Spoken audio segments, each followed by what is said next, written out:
Hello, am I here? I don't know if you can hear me or see me.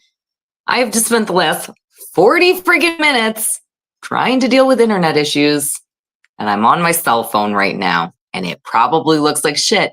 And you can see the corner of my ring light. And I have never been more stressed out in my entire life. And what a wonderful way to start an episode. We are going to do fun things. I swear to God, we're going to do fun things. Please let us do fun things. I was planning on starting out this episode with lots of sad news. Hi, guys. Hi, Babbage. Hi, Dave D. Hi, Rob K. I am so sorry that I am late. I don't know how to say your name right now.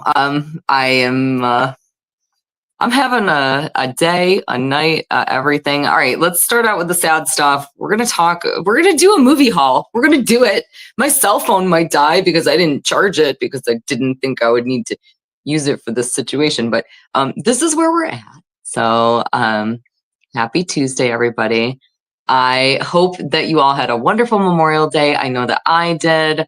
I had a great time. I went to Maryland Deathfest. We'll talk a little bit about that. But before we get into all of that, let's start with sad stuff. Sad stuff number one. I suck at internet. That was a problem that I had. So I'm here. I made it. Way bigger sad stuff. There have been some very tragic events that have recently happened. So I do want to start out talking about those. The first thing that I want to say is RIP to Lisa Boswell. If you are a fan of the Dabbleverse, you probably know Lisa and Helga, and Lisa passed away, apparently. I don't have a ton of details on it. I know that the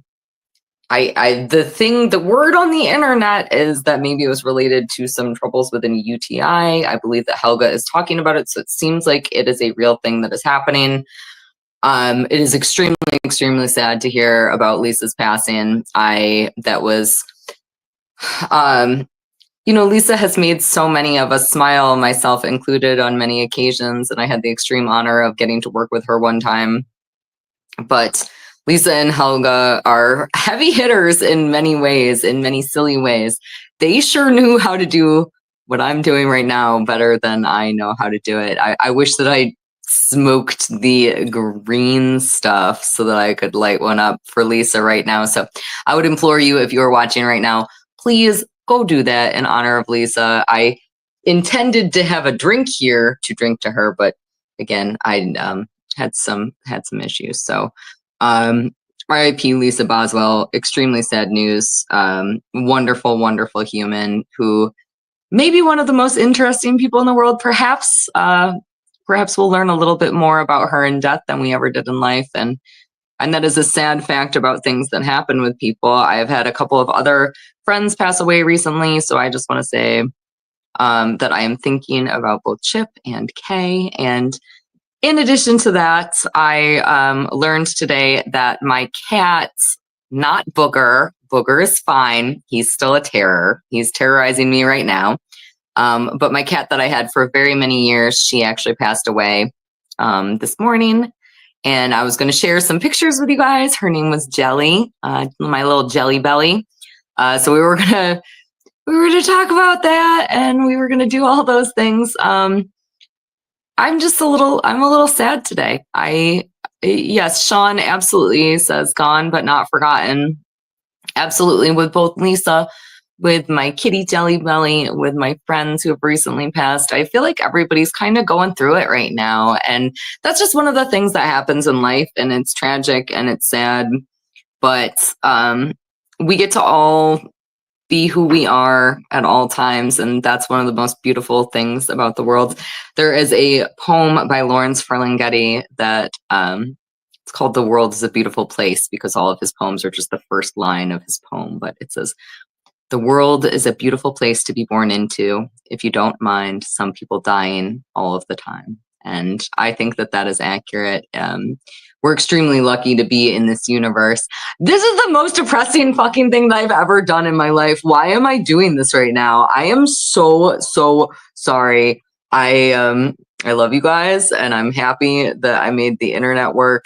And Woody, you sent me a super chat. I have no idea how to do super chats on my phone, but Woody from Syracuse says, you own a copy of Hedwig and the Angry Inch. Your coolness level went up by 1,000%. It's on par with Tommy and the Wall, one of the best goddamn rock operas ever. I completely 110% agree with you. Hedwig and the Angry Inch is like primo musical. That is the best musical of all time. I had the extreme honor of getting to see John Cameron Mitchell in one of his last performances ever on Broadway of that movie, or of that play, which later became a movie. And I, to this day, think that that movie is one of the most substantial examinations of what it means to have an identity struggle. A lot of us have identity struggles in our lives. And, you know, we go through, who the fuck am I? We go through that all day, every day. And I'll tell you, I'm going through that right now. Who the fuck am I? And Hedwig and the Angry Inch really addresses that. A lot of that movie is about the idea of being on the divide of East and West Berlin at a time where that was not an okay thing to do. And Hedwig had to give up a little piece of herself, shall we say, and was left with an angry inch due to that giving up a little piece of herself. So I am feeling that very strong. Dave D, again, thank you so much for the super chat. I greatly appreciated. Phone streams only from now on. I am never doing a phone stream ever again. I'm going to tell you that right now. You guys are watching literally the only one. I'm a train wreck today. Today is train wreck day. I had all of these plans of things that I was going to talk to you guys about. I was like already like mega super prepared. And I don't know what I'm doing because I just spent 40 minutes trying to fight with the internet. My internet is out. That's actually what's going on. So there's an internet outage in my area until 9 p.m. tonight. And I was like, okay, it's fine. Backup plan. I was like, I'll try to hotspot on my computer. That did not work at all. I was like, it's fine. Backup plan. I'll just go on my cell phone. Well, you know, it's a cell phone. I can do that. Yeah, it turns out that my app permissions for me to use Chrome on my cell phone did not allow me to like connect the video and the microphone to me talking to you right now because I blocked all that shit, because who doesn't block all that shit on their apps? Yeah, so I blocked all of that. And turns out it didn't work out so great for me because now I am this human. I see Annie in the chat also. Annie, hi, how are you? I miss you. Annie says, Kaylee, more like Cooley. Okay, sorry, I'll leave. Annie, never leave. I miss you. You're wonderful. Baloney Factory sending more dollars. I greatly appreciate you. Fuck you, phone streams only now. No, you guys. I will say the advantage of phone stream, I might go get booze. So that's great. I can literally do that. Let's talk about a couple of other things. Again, I had this like grand scheme plan of all the things we were going to talk about today. And instead I look like this and I'm doing things. I am going to talk about what I just did this past weekend. I was at Maryland Deathfest, which was super awesome. And that is actually how I came into the movie hall that we will be getting into very soon. So I am a big metalhead. I think that many of you know that. I really like listening to metal music. It's like one of my favorite things to do. And I used to go to Maryland Deathfest all the time. I went from like year 2 to like year 11 of Maryland Deathfest, back when it was still at Sonar, and I loved it there. Maryland Deathfest, for those of you who don't know, is one of the biggest like metal festivals in the United States. It was like the premier metal festival in the United States. And at first it was really great for me. It got literally too big for its britches, and I got very uncomfortable with the crowds. So I stopped going to Maryland Deathfest and I started going to some of the festivals that were in Europe because they were like a little bit more sprawling, so I could kind of get away from humans as I wanted to. So this was my first year back since I had not been in many years, in like 10 years.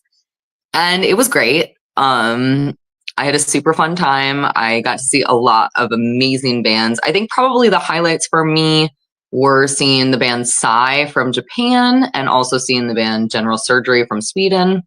It was amazing. Psy is super awesome. If you guys have never heard them, they are a black metal band with a female saxophonist who, you know, she like is hot as fuck and does a ton of crazy shit. And one of the most incredible things about the band Psy is that the two main members of Psy are Mika. So Mika is the super hot saxophonist, and her husband is Mirai.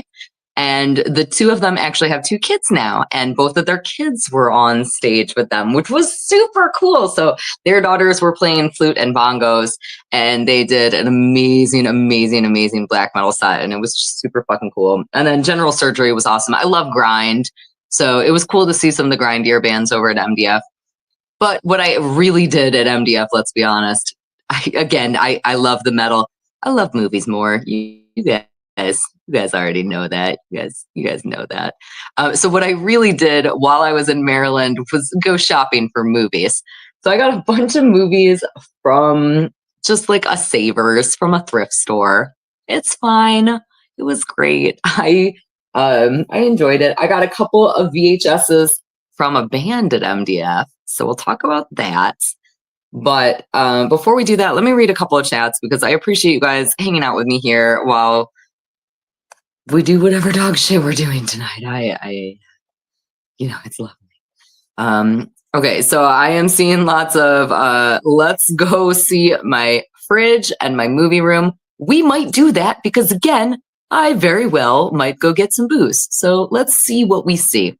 Queef in the night. Hi, Queef in the night. It's good to hear from you. I miss ya. Queef says, I've been watching campy early 2000s movies. Yes! Just got through the first 3 Fast and the Furious movies. If Husey is listening, he is the most excited he has ever been. Nobody ever watches those movies, and he loves them more than anything. I love the campy 2000s era movies. I recently was talking with somebody about how truly amazing, like as a movie fan, I Know What You Did Last Summer is an amazing movie. That is a thoughtful, thought-provoking movie, and anybody who says otherwise, fuck you. Captain Miserable says, fuck that, show the go-go dancer outfit. Maybe. We'll see. There's a lot of shit in there. There's my go-go dancer outfits are kind of packed up right now, but I don't know. Maybe we'll go poke around in my closet. Who the heck knows? Woody says, coolness level up another billion. CMJ looking beautiful. Thank you very much. Rob K, you ever see Lords of Chaos about the band Burzum? I certainly have. In fact, when the book Lords of Chaos came out, I went and bought it on opening day at a Barnes & Noble. They had it. It was amazing. I pre-ordered it to a Barnes & Noble way back in the day. I'm a big fan of that movie. I'm also a big fan of... I'm not a big fan of Burzum. That is the wrong words to say. I am very interested in that era of metal. So for anybody who isn't really aware about the black metal community within Scandinavia in the late 80s and early 90s, there was a lot of strife. There were a lot of really horrible things that were happening. There was murder. There was anti-Semitism. There was,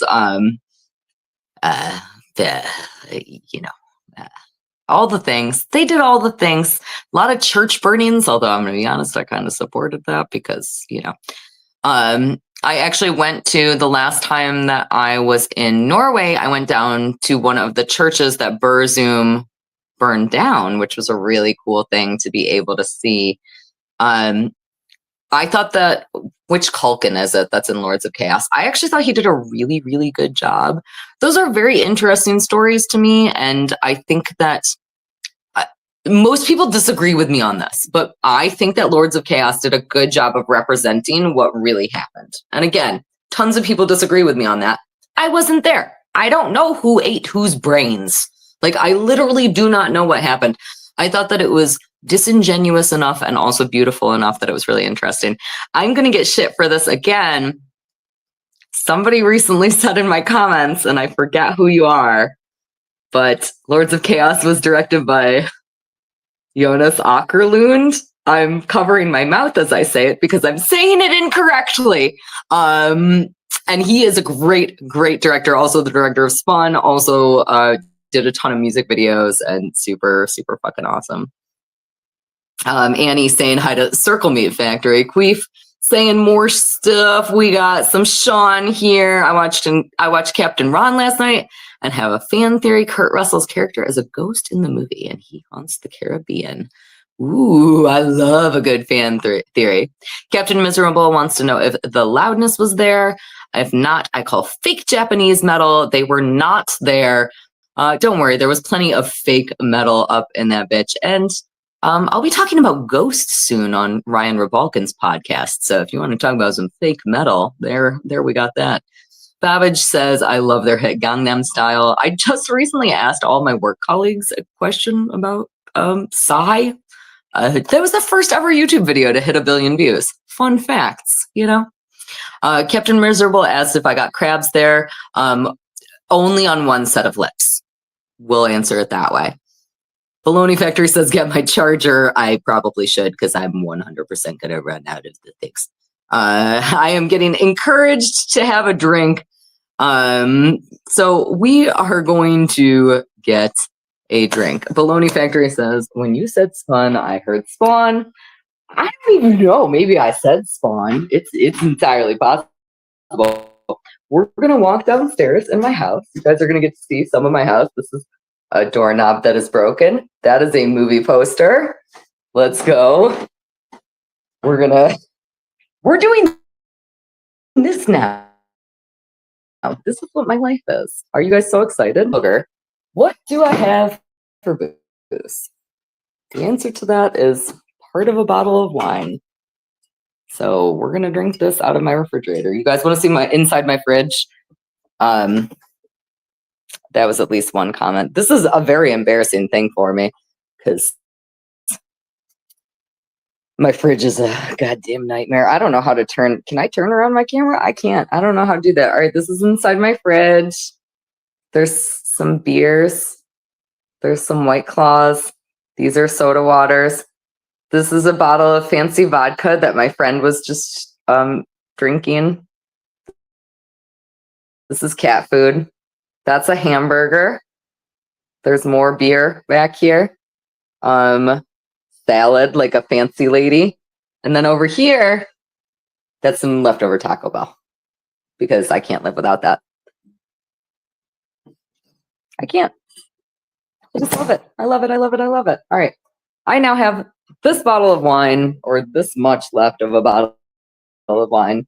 We're going to go back upstairs and we're going to finally talk movies. Because we've been on for, I don't know, maybe 15 minutes. Is that the amount of time that we've been talking? Because I'm a train wreck right now. So, yeah. When I was trying to find, you guys want to see something fun that I found that maybe we'll explore a different day? When I was trying to find my little like connector so that I could hotspot from my phone to my desktop computer so that I could like see all of you. When I was trying to do that, I found like a 20-year-old iPod, which probably has some really hilarious things on it. So perhaps one day I will try to make this start up and we will look into what is on here. And that leads us nicely into our movie haul. I got one really weird thing in this movie haul, you guys. And I need your opinions on it. I need your opinions. Okay, so let's talk about what we have. 2, 4, 6, 8. We have 8 DVDs and we have 2 VHSs. We're going to start with the DVDs for a very specific reason. And that is because I went to a thrift store to buy these DVDs. And I found something very exciting. I found the cream of the crop to people who collect old weird VHS, which is that I found a random DVD-R and I have no idea what's on it. And I literally cannot wait to get into this. So I have a couple of theories. We're going to open it up. We're going to talk about what's possibly on this. Before we get into the real movies, I realize this is not really like a real movie. But all right, let's talk about it. So inside this DVD-R, it says Waltons. My first thought was that the TV show the Waltons? Is that what that means? And then it says 5/12/2011. That's not when the Waltons was on. So we're going to go ahead and look at this. So this is what it looks like. And the first thing that it says here is one family reunion. Now, again, this sounds like it might be a TV show. It says one family reunion, two the bow, 3 Day of Infamy. Is this the Waltons and somebody just copied it onto a DVD-R? Or did I get somebody's random family reunion from 2011? I think it's almost certainly this is going to be TV episodes, but I haven't gotten into it yet, and I am very curious. So what do you guys think? I feel like anytime that I see a DVD-R or like a random VHS that has like label family reunion, I'm buying it. Like, I want to know what you put on this thing. And not only that, this is a DVD-R. So it's possible that they have changed whatever is on it. It's possible that I'm about to find somebody's porn on this thing, right? Like, that's not unreasonable. Who has something like this? So this cost me $4. All of these movies cost me $4, and all of these movies I got at a Savers in Baltimore, Maryland. Also, that Savers that I went to had the best selection of movies that I have ever seen in my entire life. I was going through movies for probably 35 minutes, and I didn't even look at everything. Like, it looked so good. I would like this to be a home movie. I am excited about the idea of it being a home movie because that's wild. Like, and if it is, I promise I will give it a full review. Like, we will do a full on family reunion of these people from 2011. We will give it a full review. Let's go back to the chat here for a second. Hack Ride, thank you so much for the $5. Hack Ride says, thank you again for the fun study in self-psychopathy. The reason that Hack Ride is saying this is because another thing that I'm very behind on because of technology, it's just a great thing for me right now, is that Hack Ride actually just recently joined me for a Murder Game podcast. If you guys have not subscribed to Murder Game podcast, you should absolutely be going and doing that right now. That is my relatively new true crime. It's not true crime, fake crime, hypothetical thought exercise of a podcast. And Hack Ride was recently on, and I'm going to be having DJ Electra on very, very soon. I'm actually supposed to be recording with DJ Electra tonight, but again, the internet issues. So we're going to cross our fingers for that. And DJ Electra, if you're listening, I'm so very sorry. I've already bailed on you once. I'm just an irresponsible human. Joe R asks if I got the movies from Record Archive. No, I did not. I've never seen a DVD-R in Record Archive ever.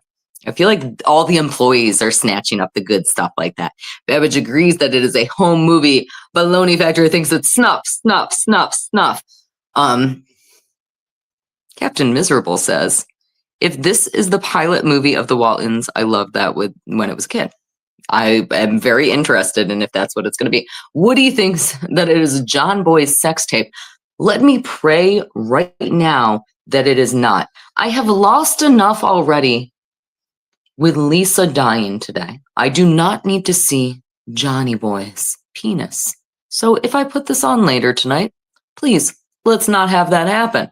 Let's not have that happen. Kinky Loco says, I'm with Baloney. It's a snuff film. Listen, I like the fake snuff films a lot. I'm a huge fan of Guinea Pig, Charlie Sheen, obviously, like infamously, I guess, maybe not obviously. Charlie Sheen infamously reported Guinea Pig, The Flower of Flesh and Blood as a true snuff film. It's not, but he infamously said that it was. And I think that movie is amazing. The premise of that movie is just a girl gets kidnapped off a street and then she gets dismembered and you just watch her getting dismembered. I love stuff like that. I think it's really interesting. I love August Underground Mortem. I love, what is it? Annie's in the chat, so now, of course, all I can think of is Annie, but the movie is called, like, Annie Be My Cat, I think. That's another one where it's just kind of the same idea. I like things like Cannibal Holocaust, so we kind of get all of that snuff stuff. That's a real snuff film. Family Reunion is a weird title for it. It's possible, though. We don't know. Remember when I got this bottle of wine and then did not drink it at all? What else do we have? Annie, it's such a good show. Yes, absolutely. Hack Ride. Blind Mike may appear in my episode. Blind Mike may appear in my episode. Well, a version of him. Hack Ride is right. I got a very special guest. Not only did I get Hack Ride, not only did I get Casey Day, but you might see a good old version of Blind Mike. So you guys got to listen. That'll be coming out on Thursday. And again, that is going to be on a Murder Game podcast. Absolutely. Spectre's Chamber picked up about 10 DVDs from a Savers last weekend. Managed to still get a still sealed Giallo. Oh, what movie? I'm very, very curious. Woody says just subscribed. I'm assuming that is over at Murder Game Podcast. Hell yeah. Hack Ride, Lisa Kudrow died. Yes. The saddest of the Lisas. Lisa Boswell. We're very sad about it. Cheers to Lisa Boswell. I can't even say her name. Let's talk about movies. Lisa Boswell. Stan is asking who died. Lisa Boswell of Lisa and Helga, who are an infamous powerhouse of a team that are streamers. Lisa just recently passed away, I believe, earlier this morning. I'm only hearing little bits of reports for it. And also, my old kitty Jelly died. And again, I don't have any pictures to show you guys. We'll do a next little level of, of things. All right. Let's see. What do we have? Rob K says Hostel is my limit. I gotta be honest with you. I'm always underimpressed by Hostel. I'm not a huge fan of Eli Roth. I actually just watched Thanksgiving while I was on the airplane home from Maryland, which was better than I thought. I liked the kills in it. It was kind of a little silly. Six String Man, I love you too. Says he loves me. Thank you. CMJ, August Underground was rough. Absolutely. That's what I love about it, though. Those movies are amazing because if you have not seen the August Underground, Mortem in particular, but the entire series, it's a 3-part series, I highly recommend them. They were done by Toe Tag Productions, Fred Vogel's company. And the thing that makes them so interesting as a study in filmography is that it is really hard to draw the line between what is real that happens and what is fake that is happening. So, for example, there will be times in those movies where people are actually vomiting, or somebody goes to a piercing parlor and actually gets their ear pierced.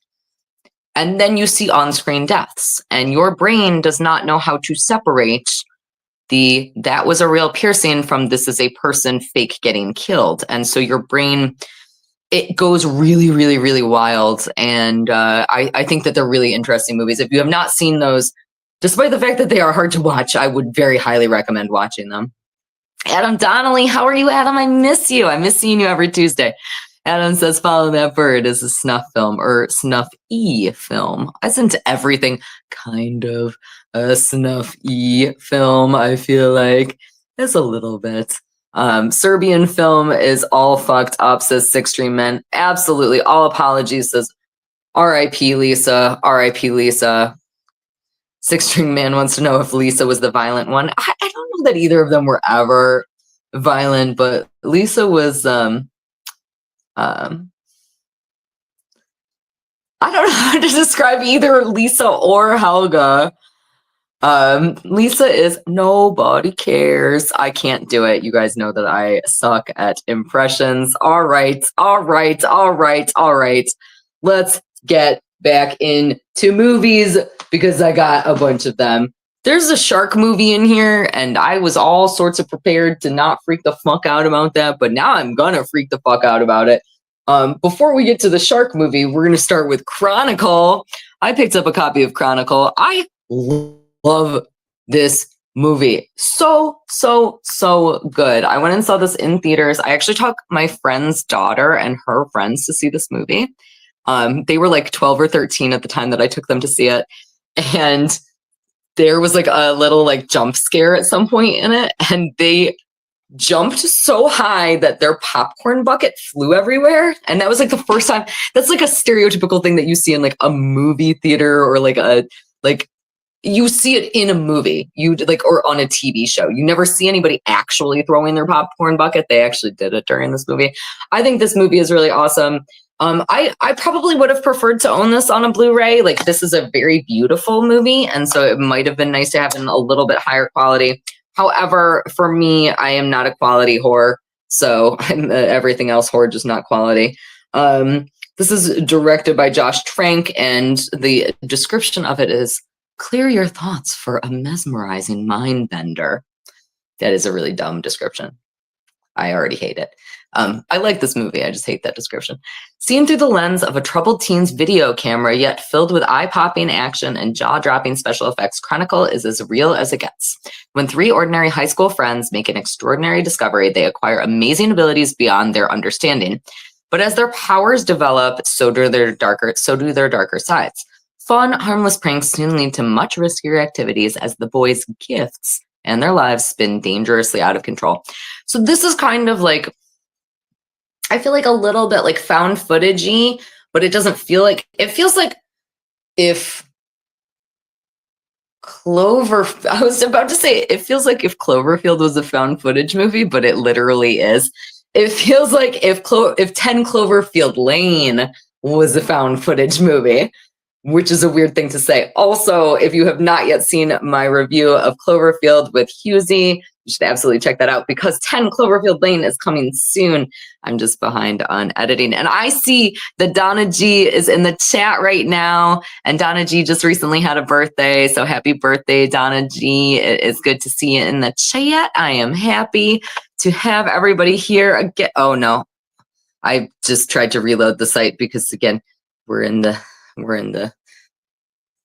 trenches right now. It's fine. Let's talk about the next movie on the list, which is another movie that I have actually recently talked about. Apparently, I just buy movies that I talk about. That's not true. I haven't talked. Well, I've talked about a lot of these movies. The next movie that I picked up was Cape Fear, the original. So this is the J. Lee Thompson version starring Gregory Peck. This movie is amazing. It's J. Lee Thompson, right? That's the director's name? Yeah, J. Lee Thompson. This came out in the early 60s. I can't remember the exact date of it. 61, it looks like. So this is Gregory Peck, Robert Mitchum, two of my favorite actors. I absolutely love Mitchum, especially in Night of the Hunter. But this is the original Cape Fear, obviously very classically remade. And I love both the remake and the original. I think that they're both truly incredible for their own reasons. Moreover, I love the Simpsons ripoff of Cape Fear, which was probably my first ever experience with anything Cape Fear related. I think that this is just absolutely great, and I didn't own it, so I felt like I really wanted to. I talked about this movie with a Cinema Trip Reviews on my channel. He and I also talked about J. Lee Thompson's other movie. Do you guys know the director of the classic Cape Fear also directed, do I have it over here? I think that I do. I think I still have a copy of it over here. I sure do. Happy birthday to me. And I also recently talked about Happy Birthday to Me. So it's funny to think about like somebody going from like total classic suspense, psychological thriller, like one of the masterpiece of psychological thrillers. And then he did like schlocky fucking 80s slasher. Fun as shit. The first time that I watched either version of Cape Fear, I was like, do you think that he's gonna sing? What's the song that he sings in The Simpsons? Sideshow Bob sings. I can't remember the name of it right now, but he like sings it. Bart like gets him to sing it so that he's distracted. And I was like, is that song in the movies? It's not, but I assumed that it was. All right, next up, another movie we have. Oh, this one's an exciting one. This is a movie that I have not talked about. This is Beijing Bicycle. Have you guys seen this one? Okay, I love this movie. I love this movie. The first time that I saw this, I was actually a student at University of Rochester. So I did my undergraduate degree at University of Rochester. I studied math and economics. So this was like, I wasn't usually talking about movies, but I did take a couple of film classes. And Beijing Bicycle was one of the movies that I watched in one of those film classes. This is perhaps classically one of the best films of all time. Like, I would put this up there with, like, when you're talking about like film, when you're talking like not movies, but like you're talking about film, I would say that like it's like Beijing Bicycle and like Stalker. Those are the, you know, that's what we're doing here. And yeah, this movie is absolutely incredible. It's stunning. It is a slow burn of a movie. This is definitely, I would just define it as a drama. Let's read the back of it here. Persistence pays off for Country Boy when he lands a coveted job as a bicycle messenger on the teeming streets of Beijing. The silver mountain bike he now rides will be his once he earns 600 yuan. But just as he makes his final payment, the bicycle is stolen. On the other side of town, Beijing's schoolboy Jian longs for a bicycle so that he can ride around with his boyfriend Quinn. Tired of banking on his father's empty promises, he steals a sum of money and buys a used bicycle, the bicycle that once belonged to Gui. After endless searching, Gui finally tracks down his bicycle, but there are complications. A tug of war breaks out with Jian. Then they try working on a compromise, but the bargain they make takes them on an unexpected journey, a voyage of self-discovery that neither one of them will soon forget. That makes this movie sound really dumb. If you have not seen this movie, I would really, really highly encourage you to watch it. It's a classic for a reason. It's beautiful. It's very emotional, but like emotional in a journey that you would not expect to be taking. And I think that that's exactly the thing that makes it so exciting. All right, let me see what else is happening here in the chat before we get into the next movie, because so many people have existed here. Anybody who's joining a little bit later, I am having all of the internet issues, like 110% internet issues. And that's why we're on this here little camera. It's wonderful. I haven't even drank my wine that I got out of my refrigerator when I showed you my refrigerator, because I'm a fancy fucking lady today.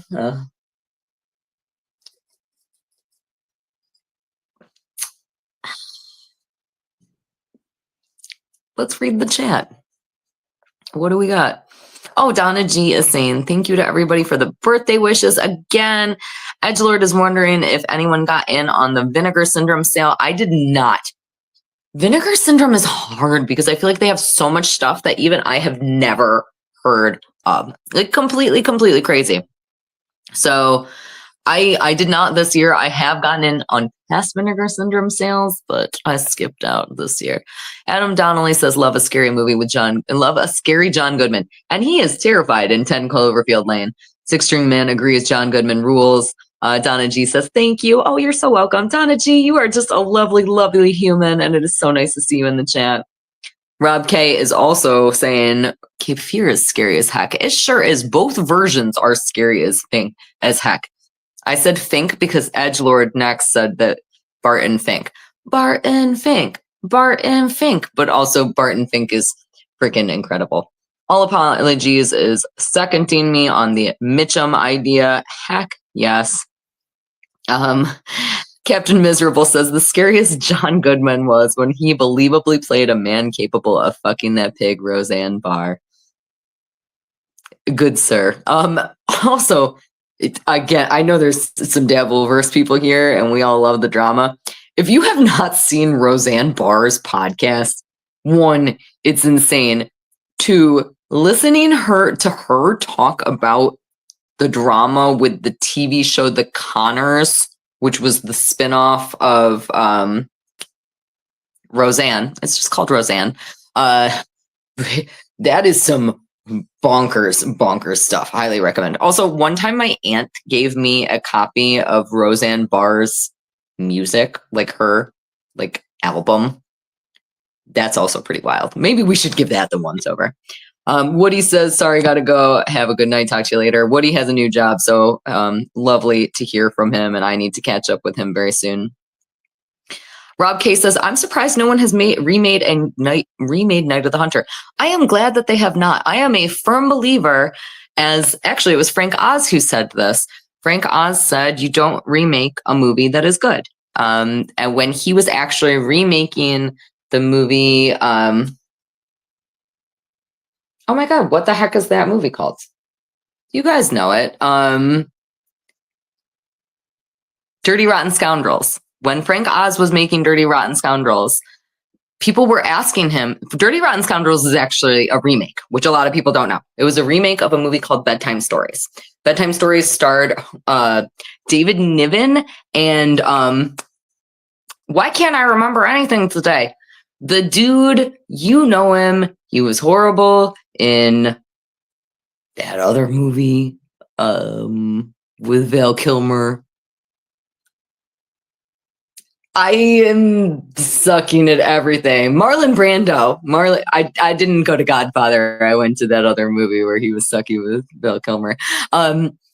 So it starred Marlon Brando and David Niven as in the original The Bedtime Stories, which was what eventually Dirty Rotten Scoundrels would be a remake of. And people kept asking him. Bedtime Stories was a total flop. Everybody hated it. And everybody was like, Frank Oz, why are you remaking a shitty movie? And he was like, you don't remake a good movie. You remake a shitty movie that has a good plot. And he was 100% right because, gosh darn it, Dirty Rotten Scoundrels ended up being amazing. Ray for Butt is here. Hello. We're getting a little wave. Hello. Queef in the Night says, I've seen Beijing Bicycle a long time. Heck yeah. CMJ says, thank you again for the picture on Patreon. Maybe some more. Yes, I owe you messages. I'm just extremely behind at all the times. Raggedy Man says, hi all. Hello. Baloney Factory, HMS Pinafore. Yes, that is it. That was the song that I was trying to remember. Thank you very, very much. Let's see, what else do we have here? We hate you. I don't know how to do anything when I'm doing a live stream. It's really great. We have Ian Kinsey says, how is your kitty?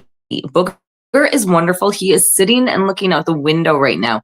He is not comforting me at all, though. I just recently, as in this morning, had a kitty that belonged to me for very many years pass away, and so I'm very sad that I'm mourning one kitty, and Booger is being a bad boy all about it. He's reminding me of why we both love and hate the kitties. He is doing all the stuff. So he's hanging out by the window. He'll probably come say hi and knock over the phone in a little bit. Stan says, do you watch Red Letter Media? They're hilarious. I have actually never watched Red Letter Media. That's not true. I think I watched one video because somebody sent it to me. I am not an avid consumer of different review content. And I think that that's what Red Letter Media mostly does. I struggle with watching stuff like that because I compulsively never want to know anything about anything until after I've seen it. And after I started doing reviews myself, I really didn't want to get influenced by other channels. I wanted to kind of do my own thing. So it was always kind of my stance, like, kind of ignore all of that stuff. That being said, I consistently hear that Red Letter Media is amazing. So I definitely need to check them out. It's just been something that I've been a little behind on. We are getting a lot of agreement that Red Letter is amazing.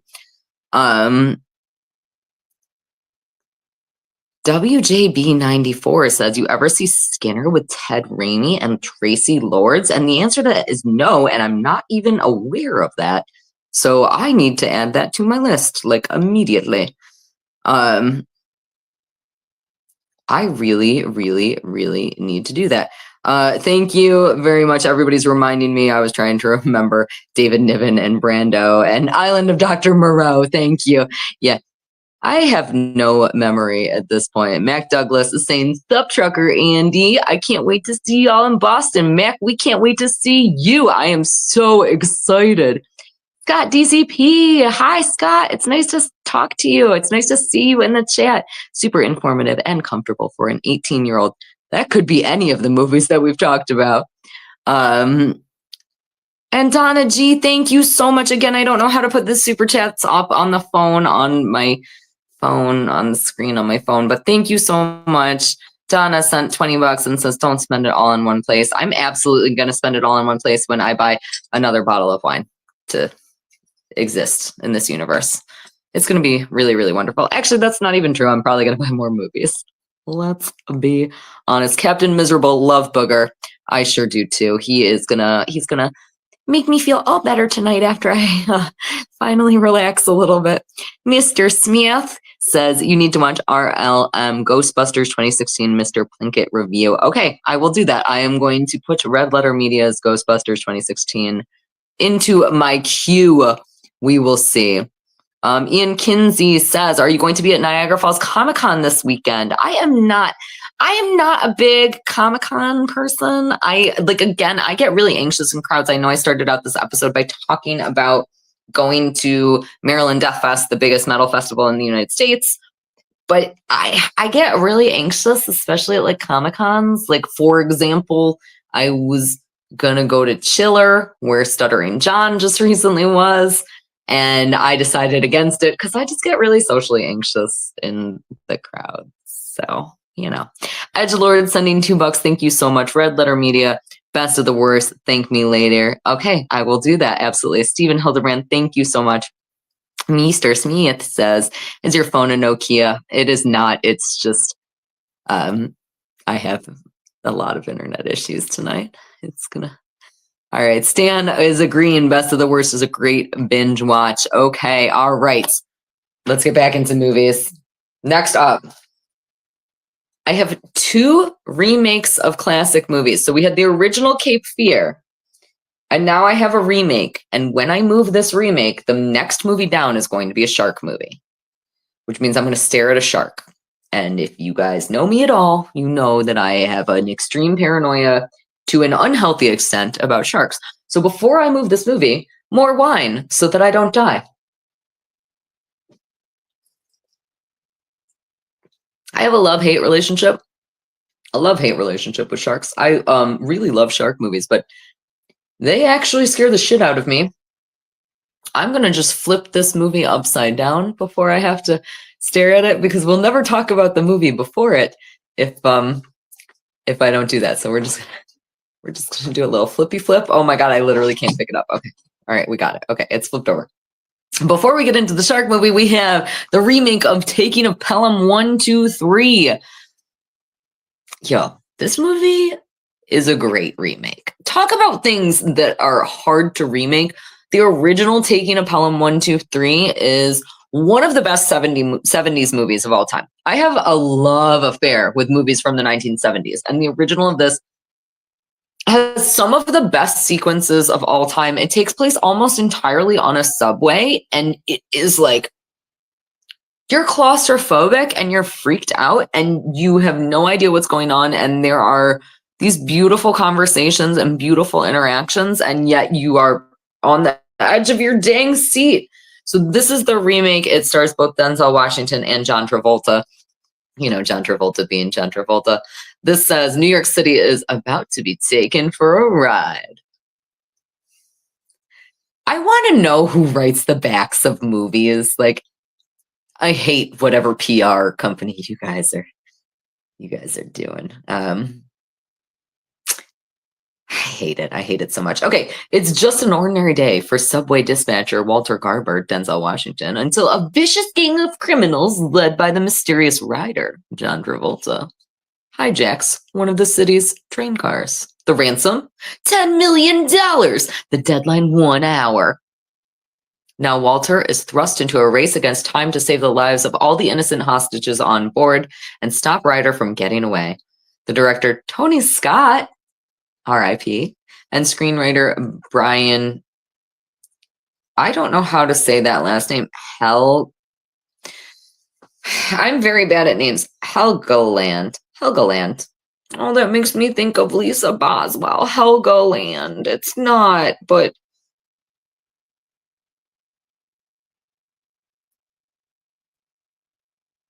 this also says producer Todd Black, and my dyslexia was like, Tony Black, Tony Scott, what the hell is happening? Nope, that's not what is happening at all. I just am very bad at reading. Again, I think that it's up there in the better remakes that have existed. However, I haven't watched it in a really long time, so I was like, you know what? I'm just going to own it so that I have an excuse to watch it. So that's why I got that one. Let's see. What do we think about this movie? Who has seen this movie? Oh no, I have I have so many pixels in my stream. Yeah, I got the internet issues, y'all. So Clutch 2827 says if I had $1 for every pixel in this stream, I'd go bankrupt. Oh, that means that there's very few, actually, right? I'm sorry. I'm sorry, you guys. Meester Smith said, you drank and the view got cleaner, lol. That's how I woke up next to a heifer in 2011 and quit boozing. I think that it's just my internet is very, very sad today. But there's an entire outage in my entire area right now. So I have literally no internet right now, and we're doing great. Scott says both Pelhams are excellent. Completely agreed. Scott, is Walter Matthau the most underrated actor in history? I vote yes. I don't disagree with that. He is in the original, and I think he is absolutely outstanding. He gets made fun of a lot. Like people, I feel like I was actually just talking with somebody about this earlier today. The idea that like Mommy Dearest gets made fun of. But really, that movie is freaking awesome. Like, I understand that it's like a little schlocky. Same thing with Walter Matthau. Like, I feel like he is just one of the type of people who you make fun of him because he's easy to make fun of, but he's actually really, truly great. Rob K says, The Conversation is my favorite 70s. Absolutely. That movie is awesome. I only just recently saw that, maybe like 2 years ago, and I fell in love with it. I was losing my mind over that. Losing my mind. All right, what else do we have? Ian says, do your best Travolta impression again. Never, literally never. I cannot do impressions. I recently tried to do a Christopher Walken impression at work in front of all of my coworkers. I work at a law firm, and my impression was, I'll do that one for you. This is my Christopher Walken was, I don't know. And then everybody has not stopped making fun of me for thinking that that is what Christopher Walken sounds like. And I'm aware that I'm bad at things. And I'm aware that this stream is pixely. I'm trying my darndest over here. It's just, you know.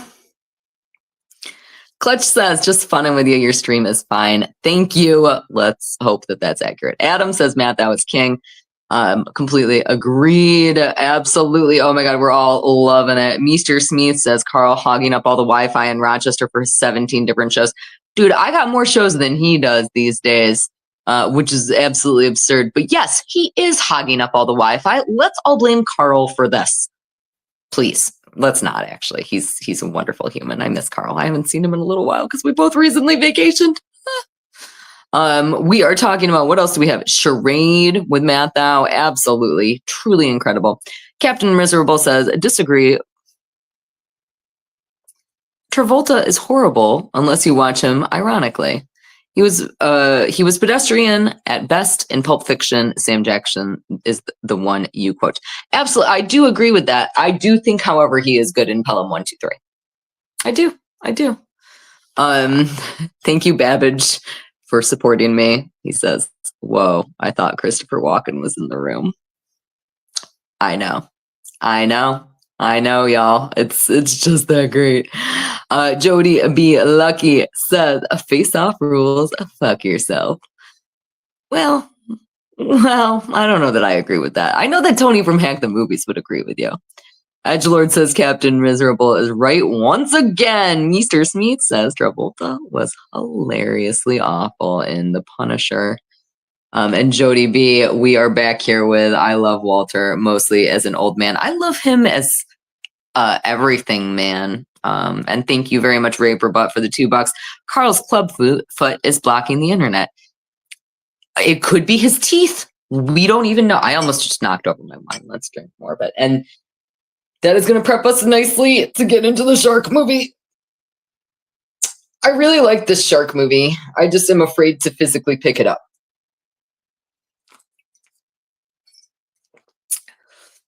The phobia of sharks has been a lifelong thing. I check under the bed for sharks. And by check under the bed, I mean, I very carefully lean over, because if there is a shark under there, it could eat me if I lean over too far. I don't know what causes it. It's like, do you remember on Maury when like people would be like terrified of cotton balls and like Maury would have somebody bring out like a plate of cotton balls and chase them around? I'm like that with shark pictures. So this is actually a great shark movie. There are a ton of great shark movies. My top two are probably Jaws and Deep Blue Sea. This is a more recent one than that, and it is one that does not get talked about very frequently. It is, I don't even like it because there's sharks on the back also. It's Bait. I can see it, and I don't want to, yeah, it's really, really icky. Have you guys seen this one? It's better than you think that it would be. It's basically sharks in a grocery store. I don't like looking at it. You guys get the idea. So this came out in like the 2010s. I am gonna find that date for you, maybe because I need to focus on something that isn't this. But anyway, sharks are in a grocery store, and it actually looks really good. Like a lot of the shots are really good. This is a very underrated shark movie. And I would highly recommend, if you like the shark movies, I would highly recommend checking this one out. It is definitely fun. I cannot see. 2011 is the answer to that question. I'm going to put it like very far away from me now. Okay. Have you guys seen that one? What is the movie, the zombie movie that's in a supermarket? I'm blinking on literally everything today. What's the zombie movie that's in a supermarket?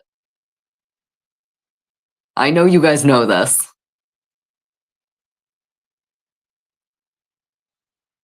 I'm waiting for it. All right. Well, while I'm waiting for it, let's see what we have to say about the shark stuff. We got all the shark stuff. This is really great. Jody B says, I used to be scared of sharks. They live in water. Here's the thing. You don't know if they are out of the water. But that is a really dumb thing that I just said. High pitch Eric and the fish says, Mr. Smith, of course, absolutely. Jody B, deepest, bluest, my hat is like a shark fin. Oh boy. Oh boy. Ian wants to know, I work at a law firm in Rochester, New York. You might work with my uncle. Tall, red hair, glasses. He's an attorney. I do not work with your uncle. At least I don't work with anybody with that description. But there are an awful lot of law firms in Rochester, New York. But speaking of law firms, we didn't even get into talk about if there's going to be a Stuttering John lawsuit against me sometime soon. But maybe we'll talk about that a different day. We'll get into that a different day. Rob K says, watch the Maury episode where the lady is afraid of olives. Yes, very, very similar to the episode where she's afraid of the cotton balls. I feel like there was another goofy thing in there. Rob K also says, Bait is on my watch list. I really, really would recommend that movie. Edgelord says, oh, that one, that's pretty good. Sharks in a supermarket after a hurricane, I think. Yes, you are correct. Jody B says, I have Bait, the Master Edition. That's exciting. I do not have that. Edgelord says CGI is a bit goofy. That is absolutely accurate. The CGI in that movie is not great. If I remember correctly, though, there are a couple of real sharks like spliced in. Not the whole movie, but I believe that there are. Okay. I tried to remember what zombie movie is in a supermarket, and everybody is thinking it's zombie. It's Dawn of the Dead is what I was thinking of, you guys. I'm just having a day. I'm having a day. Thank you, Joe R. Right. Zombieland was a good guess. That was not. I'm just stupid. I appreciate you all hanging out with me today in this very off day. Captain Miserable says, Booger, attorney at law. That's the show right there, Kaylee. Booger, attorney at law would be horrible because he would just argue for more food and no bedtimes. Sheriff Brackett says Intruder is a decent movie set in a supermarket. No zombies, though. Intruder is awesome. Completely agree on that. Why did I keep saying supermarket? It's a mall. You guys are totally right. Okay. Bait. This is the words that I was trying to say. Is Bait feels like Dawn of the Dead in the sense that like you're enclosed in a space, like being enclosed in the whatever. I'm just Meester Smith says you could beat a John lawsuit by saying you think he's kind of cute. Then you could pull the old Kate Meany on him. I don't think he would fall for me. I think that he knows full well that I'm an asshole, and I don't think that my voice is quite as cute as hers. I sound a little too masculine. The people like John don't like that. Let me tell you. Let's do a little lawsuit talk. We got 2 more DVDs and 2 more VHS, and we'll just talk about the lawsuit a little bit, for like a little bit.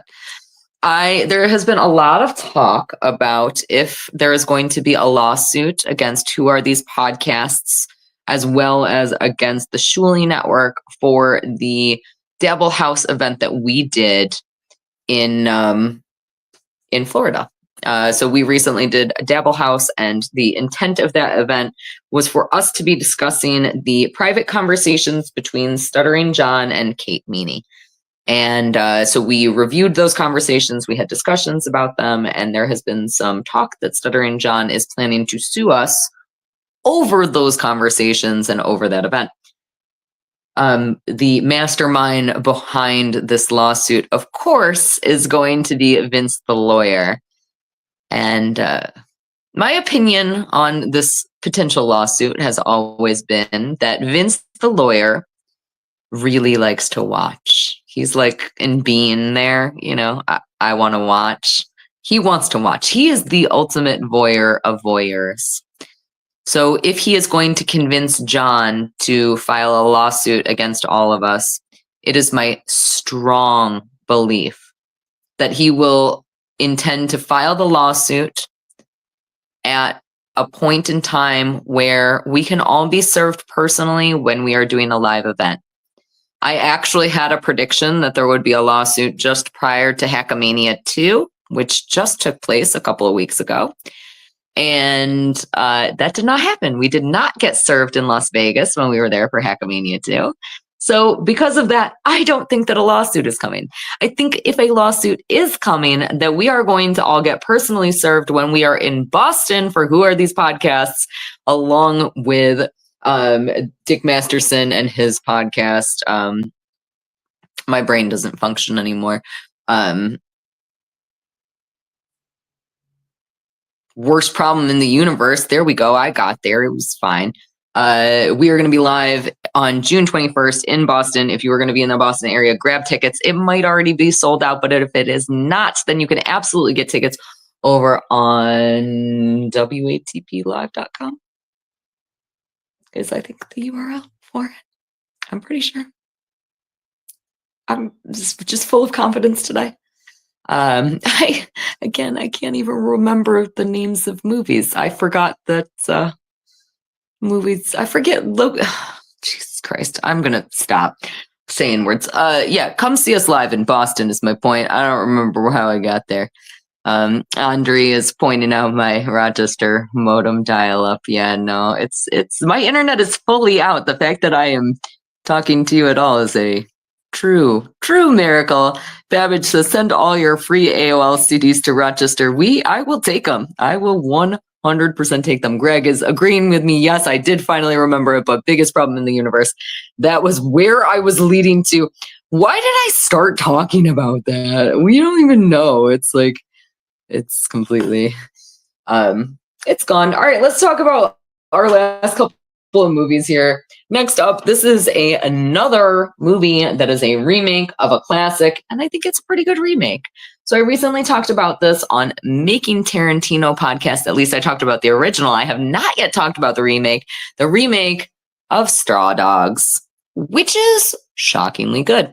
This is one of the best home invasion movies of all time. I am a huge fan of home invasion movies in general. I think that they are really interesting. I think that, oddly enough, I was talking about Vince the lawyer. That's why I was talking about all that crap. I was talking about how Vince the lawyer is a voyeur and he wants to watch all of us be personally served. I like home invasion movies for the same reason that I like movies about voyeurism. they are really interesting because they're effectively meta movies. When I am watching a movie, a lot of the time I am watching it in a place that is intimate to me, like my house. When I own a movie, I am going to sit down in my house and I'm going to watch it. And the idea of getting my home invaded or the idea of somebody watching me is absolutely terrifying. And that makes movies like this that much scarier. I think that this is a great remake. Again, it is James Marsden, Kate Bosworth, Alexander Skarsgård, and it follows very closely the original. I will say that, and I think it's interesting how it follows it. So, could you guys hear that beeping? Somebody answer if you can hear the beeping, because then we're gonna have to deal with yet another issue. I'm going to assume you didn't because nobody's saying anything about it. Okay. If you can hear beeping, it's because, no, it's not my smoke alarm. As I'm talking about movies about voyeurism, that's my security alarm going off. It's not going off because somebody's breaking in. It's going off because of the batteries. So the problem is that the batteries are dead or almost dead. So I took the batteries out a little while ago, and I was like, okay, I'll take the batteries out. That'll solve the beeping problem. Yeah, it turns out that does not solve the beeping problem. It's gonna keep doing it now. Fucking God. Let's talk about the last movie so that I can call it a night because I'm just having the worst day, and you guys are seeing me at my breaking point. It's great. It turns out that taking the batteries out of the security alarm does not turn off the beeping. You got to completely disassemble it, which I tried to do, but I, as a lady, am not great at things. So I had to take off a cover, and then I had to take off a second cover, and then I had to unscrew like 15 little teeny tiny screws, and then I took the battery out, and then it continued chirping, and then it stopped for a really long time, but apparently it started again. So let's talk about these movies. Again, Straw Dogs. Somebody's probably breaking into my house right now because I'm talking about Straw Dogs, which is just great. A couple moves into a quaint southern town. Soon their perfect getaway turns out to become a living hell when dark secrets and lethal passions spiral out of control. Trapped by a pack of depraved locals, led by a ruthless predator, they face a night of agonizing suffering and endless bloodshed. That's actually a pretty, I was making fun of the descriptions on the backs of these movies earlier. I don't hate that. Now their only hope for survival is to become more savage than their merciless torturers. Mm-hmm. Mm-hmm. Yeah, this is a movie about how far will you go in order to protect what you love. Let's read the things. No, it is not my ankle monitor making a chirp. Oh my God, there's so much chirping happening right now. It's really great. I'm so happy that you guys can't hear it. Thank you, phone, for noise gating. If I was on my normal computer, that would not be happening because I would be on my actual mic. Rob K says, check the front door. We got your back. I know that it's not anybody. Oh no, Rob K can hear it now. Oh boy. Oh boy. Oh boy. Oh boy. Prairie Judge says, whoops, sorry, tripped on your bushes. The three other dudes took the closest hedge, so yep, I appreciate y'all. Greg says, there it is. Andrew Lunar says, how was it being in the popular girl club on the Simpcast? I gotta be honest, I got a lot of stuff to say about Simpcast. Maybe because I have ruined tonight, we will talk about Simpcast tomorrow. Let me know if you guys want to hear a little bit more Dabbleverse, maybe some experience on Simpcast, my experience being on TSN last night. If you guys want to hear a little bit more about that, let me know. Comments down below, like do an actual comment, not just the comments in the live stream. I won't see that because I have fucked all of what is happening right now. So comment, like put an actual comment on the YouTube video or send me a message or do something on Twitter at OnceOverKaylee, Cayley. And if you guys want to hear about that, I will absolutely do that. Prairie Judge says, I love Peck and Paw. I do too. Joe R says that the beeping is a shark and I'm being served. John Martin says, no remakes. Disagree, sir. Also, the Maniac remake, possibly one of the best. Captain Miserable says I like the original, but was disturbing to me. Yeah, the original is super duper disturbing of Straw Dogs. Andre says, dish it, girl. Give us the dirt, says Rob T. Andre, spurl the tea. Captain Miserable says, Surely. Clutch says, is your face numb yet? I mean, I want to...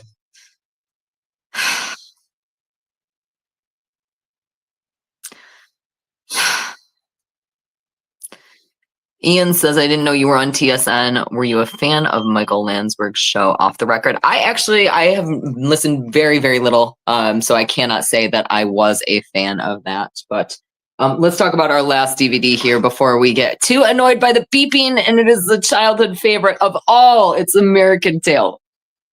Oh, it's Bible. Do you guys love this? This was like one of my favorite movies when I was a kid. I thought it was so adorable. I used to go to my grandma's house and watch it.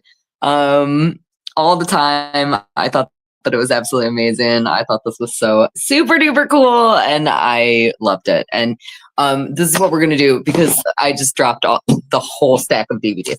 We are going to go outside for the 2 VHSs that I got, because I can't deal with the beeping anymore. So I'm sure you guys can't. So if any of you are out there trying to break into my house, and that's the reason that I'm getting the beeping, now is your chance. Have fun. The cat is down here. You guys can't see, but the cat is down here. Can you see him?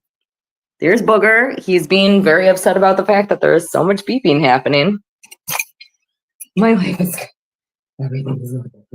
All right. Game Joy says, hello, sir. Let's go outside and talk about the 2 VHS movies that I got. The 2 VHS DVDs. I don't even know how words work anymore, y'all. I don't even know how words work. We're going to talk about the 2 VHS movies that I got while I was at Maryland Deathfest. I got these actually in a very special way. They came from the band Malignancy's merch table, which was really, really exciting for me.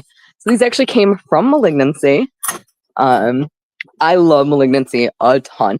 I was actually a little bit disappointed because usually, at least lately, Mike Heller has been playing with Malignancy, and he actually just recorded the newest album with Psy, and Psy also played at Maryland Deathfest, but he was not playing with either of those bands at MDF. So, you know, it's fine. It happens. Game Joy says, I'm new. Hi, Game Joys. Tonight is a very atypical night. You will never see this ever again. But we're here. It's great. Okay. That's great. Oh, no. Andre says Clearwater Chat is behind you. You know, I'll be honest. Of all the people who would be behind me right now, it's one of the lesser people that I would be afraid of. All right. So these are the 2 VHS tapes that I got from the Malignancy merch table. The first one is Alfred Hitchcock's Frenzy. Ooh, so exciting. I love this movie. I like some of the less popular Hitchcock stuff. And one of the things that has been really nice lately is that one of the local movie theaters near me has been doing a lot of Hitchcock stuff in 35 millimeter. So I've gotten to see tons and tons of awesome stuff. Frenzy, I think, is harrowing, I think is probably the best way to describe this movie. It doesn't feel like normal Hitchcock. It doesn't.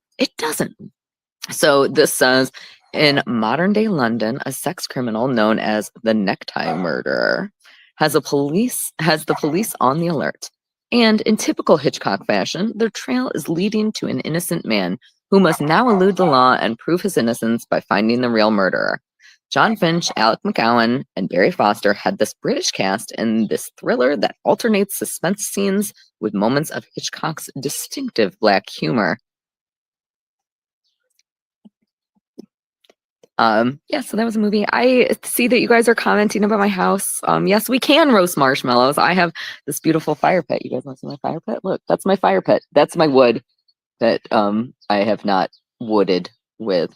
It needs to dry out. But eventually I will have fires in there. And now this is my yard. It's a nightmare right now. Very excited. All right, what else we got here? Before we do our last movie and I say goodnight and try to deal with the chirping, beeping noises in my house so that my cat does not go insane. Sheriff Brackett says Frenzy's another one with some great British character actors. Absolutely. That is a much better way to describe it than I did, actually. I like it a lot. Ian says, honest question, did you ever meet Newt Wallen, and what are your thoughts on his work when he used to work with Hack the Movies? I never did, and honestly, I love Tony from Hack the Movies. I don't go that far back with Hack the Movies. I was talking a little bit earlier about how I don't watch a lot of movie review channels, and the reason for that is because I really like to experience movies without having any sort of like background in them. And then when I started doing movie reviews, I didn't want to watch any of the review channels because I didn't want to get influenced with them. And so that was just an era of the YouTube movie stuff that I did not experience. And so because of that, I know almost nothing about Newt. He's just not a person that I have any opinion whatsoever on. I love Tony's work now. I think he's doing awesome stuff. I actually just did a commentary track with him. I know he's got a lot of fun stuff coming out. So I am excited whenever I get to work with him, and it's an honor. But is Newt doing stuff now? I should probably know the answer to that. That's probably going to make me sound really dumb, and you guys are going to think I'm dumb, but that's okay. That's okay. All right, next up, we have Todd Browning's Freaks. This is the last movie we're going to be talking about today. This is a classic. One of us. Goobo gobble. Absolute classic. I used to own this on DVD, and I have no idea where it is. So when I saw this on Malignancy's merch table, I was like, I need to have it. It exists in my universe now. This is a movie that I watch probably annually because I think that it is just wonderful. It is grotesque. It is a relic in time. This is a relic in time. In addition to that, it is a movie that truly stands the test of time. Despite the fact that there are many awful things that we have to watch when we're watching this movie, it feels like the inner feelings that we have when we feel conflicted. And that's really what this movie is about. It's about conflicts. It's about conflicts and what we visually see. And because of that, it has that kind of voyeuristic feel that I really love in a movie.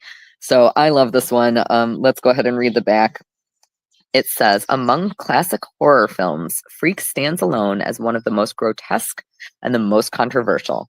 Rarely seen since its 1932 release. I don't know what year this VHS came out in 1990. And banned in Britain for 30 years, it has achieved cult status as the masterpiece of the macabre. The film features a cast of actual sideshow freaks, human beings of every conceivable physical aberration. Yet the film soon reveals that the normal members of the traveling carnival are the true monsters. Pitiless, conniving, and murderous. When one beautiful trapeze artist discovers one of the freaks has a small fortune, she lures him into marriage. But when she and her strongman lover plot to kill him after the wedding, the enraged freaks defend their friend and take revenge on their betrayers, transforming the aerialist into the most hideous sideshow attraction of all.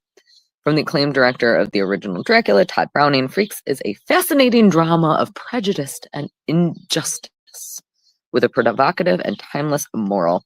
That's a very good description of this. Again, we're doing better on the movie descriptions. I love it. I love it so much. I don't know that I would call it. It definitely is an existence of morality. Like that is what's happening within this movie. I don't know that I would describe it in all of exactly those ways.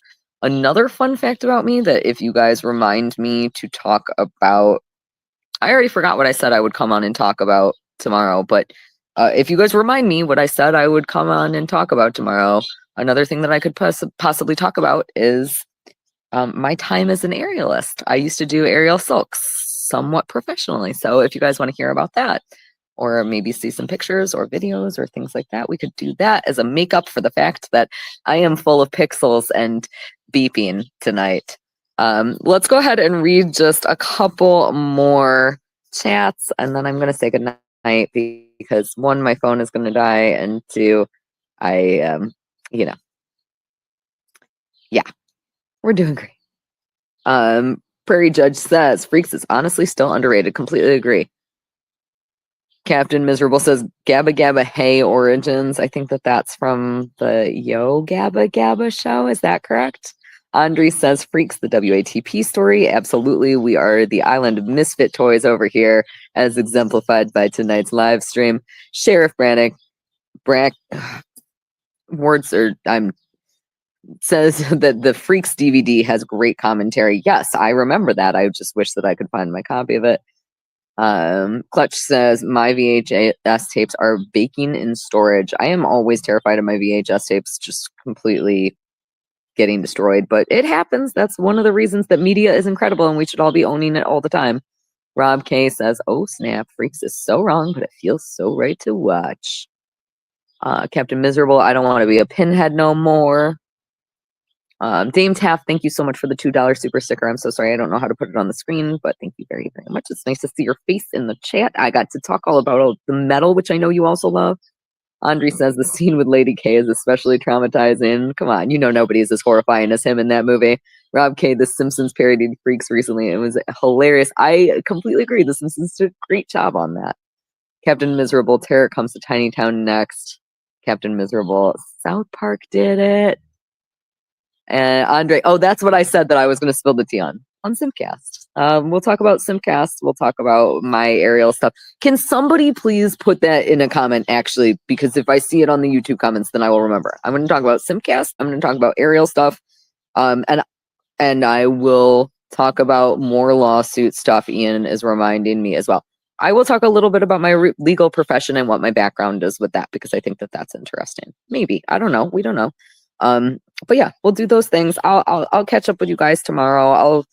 I'll put something out there. Please turn on your notifications so that you can check that out. I am so sorry for this evening. Thank you so much for being patient with me. I really appreciate each and every one of you. It means the world to me to be able. Oh, Julie was the other topic. Thank you, Stan. Put that in the comments also, somebody. TSN. Andre says, will you wear a pantsuit? I only own. Well, maybe I will. All right, remind me that too. Whatever you guys remind me in the comments, I will try to achieve. We will see what happens. But I really appreciate you guys hanging out with me. I know that tonight was a complete and utter train wreck, so please don't put me on cringe of the week.